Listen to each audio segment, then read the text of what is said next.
At this time, we head up straight to Portugal, where the media officer of the Super Eagles, Promise Efoghe, joins the show live.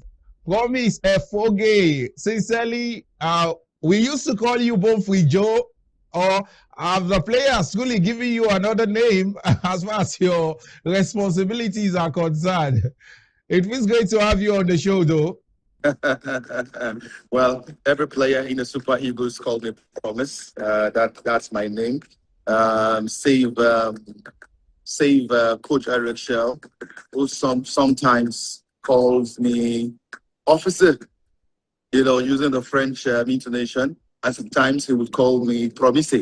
That is his French way of calling Promise. So everybody knows me as Promise here in camp. And Promise, we saw a new look Eagles in that game against Poland. The guys truly gave a decent performance as far as the fixture is concerned. We build up to Wednesday's game against Portugal, a very, very compact side. What are the expectations, and are we likely to also see more new players? Well, the Super Eagles have, started wearing a new look since Coach Eric Shell took over.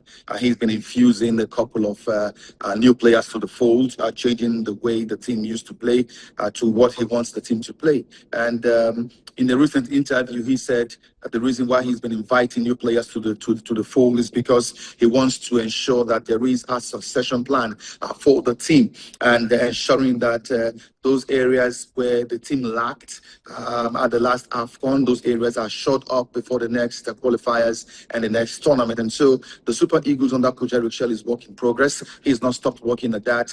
You take a look at the team that played the Unity Cup in London. It was a total different team from what we are used to. A total, blend of players from what we are used to. And that is the Eric Shell philosophy, whereby in every position, you've got as much as 3-4 players in every position, and ensuring that the team is spoiled for choice in terms of the playing talent and availability of players for every department on the pitch. And despite the fact that it was a total different team in London, you saw the Eric Shell mentality, you saw the Eric Shell philosophy, you saw the Eric Shell style of play. That's to tell you that whether he's selecting players from Ikorodu United, or he's selecting players from Kaduna United, or he's selecting players from Rivers United or from Rangers, they almost play the Eric Shell style. And that was what we saw at the Unity Cup in London, or something we saw in the game against Poland in Warsaw, who had a blend of the new and the old players, forming that cohesion against Poland. And so against Portugal, we've got a handful of the regulars in camp, as well as some of the newbies. But as far as the Super Eagles is concerned, there are no newcomers, there are no old takers. Everyone is a player, everyone is fighting for the jersey, everyone is fighting for the badge, everyone is fighting for their position. And that is what Eric Shell has brought to the team, competitiveness in every position. And we expect another great game against Portugal in the coming days. Yes, Promise. Now let's talk the World Cup itself. The tournament kickstarts on the 11th without the Super Eagles. How big of a miss is this for the players? Well, these friendly games are not just to prepare the team for future assignments. Don't forget that the AFCON qualifiers is just around the corner. Yes, the team missed out from the World Cup, but 4 years ago, we were not at the World Cup. 4 years later, we're not at the World Cup. It's a big miss. The players feel this. It's a lot painful for them. Every player wants to play at the World Cup. Every player wants to feature at the biggest stage of global football. It's unfortunate. They wish they had started the qualifiers stronger than they did. But we can't turn back the hands of the clock. It is what it is. We will not be in the US, Mexico, and Canada. But the lessons have been learned, and those lessons are very, very key going forward, as these players are poised to ensure that Nigeria will qualify for the next World Cup with perhaps games to spare. I remember we qualified for the 2018 World Cup in Russia with about 2 games to spare. Or rather a game to spare, rather. So can this team do same? Yes, they can. We saw the quality that was displayed at the last AFCON in Morocco.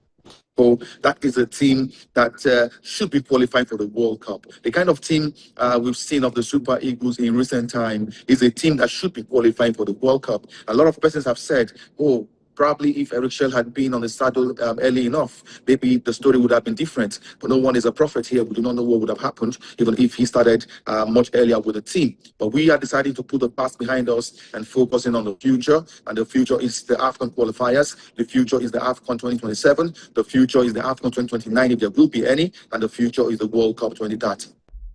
Finally, before we let you go, Promise, let's talk the African teams at the tournament, your expectations. We've seen the likes of Senegal, we've seen the likes of Ivory Coast, we've seen the Moroccans as well as the Egyptians, the Tunisians are also in the mix as well as the Algerians. Expectations for the African teams?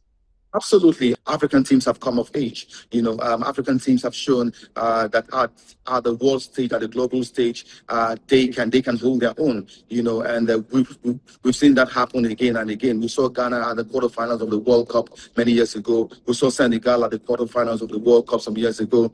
We saw Morocco at the semifinals of the World Cup, just 4 years ago. I remember we have a huge population of Africans in the US that will be supporting their teams. Senegal, for instance, Ivory Coast, for instance, and the friendlies that have been played in recent days are a clear indication that Africa will be making a very huge statement at the next World Cup. And personally, from the view of a journalist, I think Africa will do a lot better than we've seen in previous World Cup tournaments this time around. And that's why it's a huge regret for me personally that Nigeria will not be there, because this particular Super Eagles team look like it reminds me of the 1994 flavor. It reminds me of the 1994 squad. It reminds me of the 1994 character. And this particular Super Eagles squad is one that, if they had qualified, would have been flying Africa's flag very high and do so well at the tournament.